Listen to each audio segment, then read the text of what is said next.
Everyone, welcome to my channel Chemistry SR. Those who are new here, myself Subrayadu. I teach chemistry in a simple and engaging way. If you are interested, keep watching. In today's session, we are going to discuss about a small short answer question important for 4 marks. Okay, intermediate first year లేదా 11th class chemistry అంటాం. అందులో thermodynamics అన్న చాప్టర్లో board ఎగ్జామ్స్కు 4 marks important topic చూస్తాం. అదేంటి question అంటే show that delta H is equal to delta U plus delta N RT. ఇది చూపిమన్నాడు. సరే, మనం ఏం చేద్దామంటే థర్మోడైనమిక్ ప్రాసెస్, అందులో అన్ని గ్యాసియస్ సబ్స్టెన్సెస్ ఇన్వాల్వ్ అవుతున్నాయి అనుకుందాం. ఎందుకు? Delta N G for gas అని ప్రూవ్ చేయమంటున్నాడు. అందుకే ఏం చేద్దామంటే consider a reaction involving gases. రియాక్షన్లో రియాక్టెంట్లు గ్యాసెసే, ప్రోడక్ట్స్ గ్యాసెసే, గ్యాసియస్ రియాక్షన్ అనుకుందాం. ఓకేనా? ఎక్కడ? at constant temperature and pressure. Constant temperature capital T and pressure. అంటే మనం తీసుకుంటున్న రియాక్షను టెంపరేచరు ప్రెషర్ రెండు కాన్స్టెంట్గా పెట్టాము. అంటే కాన్స్టెంట్ టెంపరేచర్ అండ్ ప్రెషర్ దగ్గర రియాక్షన్ జరుగుతుంది. అన్ని గ్యాసెస్ ఉన్నాయి. ఇప్పుడు మనకు తెలిసిన ఒక చిన్న ఇన్ఫర్మేషన్ ఏంటంటే ఐడియల్ గ్యాస్ ఈక్వేషన్ తెలుసు, కన్సిడర్ చేసాం. వీ నో దాట్, మనకు తెలిసిన విషయం ఏంటంటే we know that for, లేదా సింపుల్గా we know that ideal gas equation అని రాద్దాం. we know that ideal gas equation ఏంటి? Ideal gas equation PV is equals to nRT. ఇది ఐడియల్ గ్యాస్ ఈక్వేషన్. ఇప్పుడు మన రియాక్షన్కు దీన్ని అప్లై చేసుకుందాం. సో రియాక్టెంట్లు గ్యాసెసే, ప్రోడక్ట్లు గ్యాసెసే కదా. వి అంటే వాల్యూమ్ కదా. సో రియాక్టెంట్ వాల్యూమ్ వి అనుకుందాం. ఓకేనా? విఏ అనుకుందాం. A is the reactant, B is the product. ఇప్పుడు రియాక్షన్ సింపుల్గా A is the reactant converts to B, ఇది అనుకుందాం. Both are gases. అది మన ఇమాజినేషన్, మన కన్సిడరేషన్. సరే, ఇప్పుడు వాల్యూమ్ ఆఫ్ రియాక్టెంట్స్ ఏమవుతుంది? VA.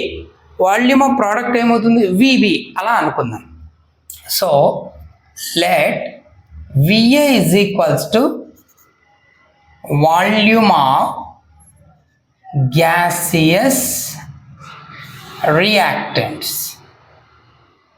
Okay na? Sare, VB is equals to volume of gaseous products. Okay na? Volume of gaseous products. అలాగే temperature, sorry, moles తీసుకుందాం. Number of moles.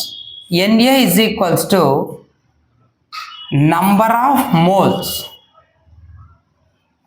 Number of moles of gaseous reactants. A అనేది reactant కాబట్టి NA is the number, ఏంటంటే moles, number of moles of gaseous reactants. NB ఏంటి? Number of moles of gaseous products. ఓకేనా? సరే, బాగుంది. ఇప్పుడు ideal gas equation దీనికి apply చేద్దాం. ఓకేనా? వీటిని దాంట్లో సబ్స్టిట్యూట్ చేస్తే ఫర్ రియాక్టెంట్స్ ఏమవుతుంది? రియాక్టెంట్స్కి P into constant pressure, temperature constant, రెండు కాన్స్టెంట్, ఈ రెండు మారవు. ఆర్ అనేది ఐడియల్ గ్యాస్ కాన్స్టెంట్, అది ఎలాగో యూనివర్సల్ కాన్స్టెంట్ కాబట్టి ఏ గ్యాస్కి కాన్స్టెంట్గా ఉంటుంది కాబట్టి మారదు. ఇంకా మారేది volume and number of moles. అందుకే వాటిని మాత్రం రియాక్టెంట్లకు ఏలుగా, ప్రోడక్ట్గా బీలుగా తీసుకున్నాం. ఇప్పుడు రియాక్టెంట్గా ఈక్వేషన్ ఇస్తే P into reactant volume VA moles NA into RT. Say equation 1. అదే ఈక్వేషన్ ఇప్పుడు ప్రోడక్ట్స్కి అప్లై చేద్దాం. For products P into VB is equals to NB into RT. RTP ఎందుకు మారట్లేదు? R అనేది యూనివర్సల్ గ్యాస్ కాన్స్టెంట్, పీటీలు కాన్స్టెంట్గా తీసుకున్నాం, అటు కాన్స్టెంట్ టెంపరేచర్ అండ్ ప్రెజర్ అనుకున్నాం. ఓకే, ఓన్లీ వాల్యూమ్ మోల్సే మారుతుంది. ఇప్పుడు ఏం చేద్దామంటే equation 2 minus equation 1, second equation నుంచి ఫస్ట్ ఈక్వేషన్ సబ్స్ట్రాక్ట్ చేద్దాం.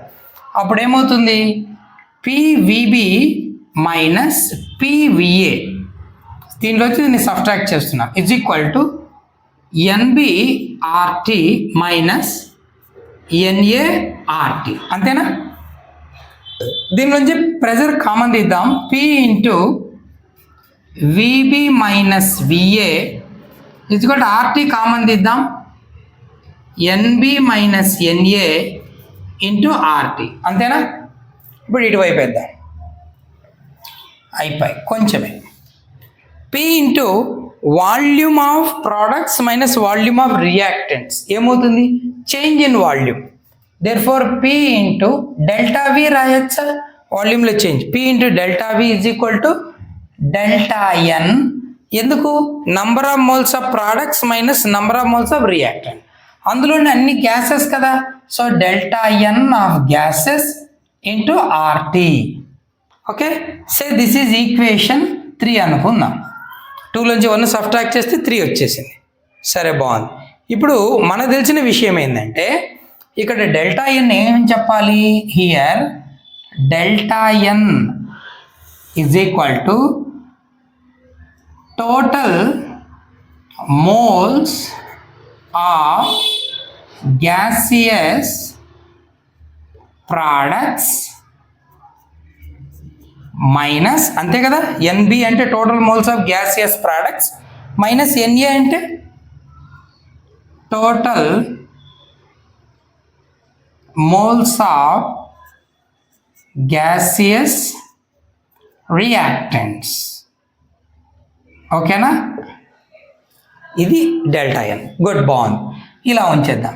ఇప్పుడు మనకు తెలిసిన మరొక విషయం ఏంటంటే we know that change in enthalpy, we know that change in enthalpy delta H is equal to delta U plus P into delta V.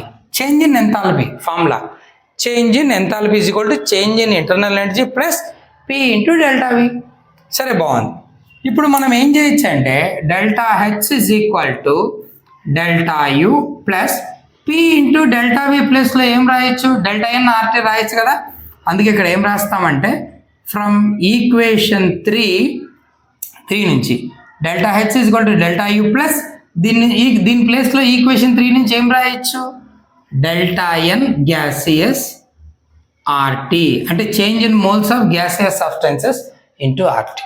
Delta N అంటే ఏంటి, total moles of gaseous products minus total moles of gaseous reactant. సరిపోయిందా, వచ్చిందా మన equation ఇది. దీన్ని derive చేసినందుకు 4 marks ఇస్తాడు నేను.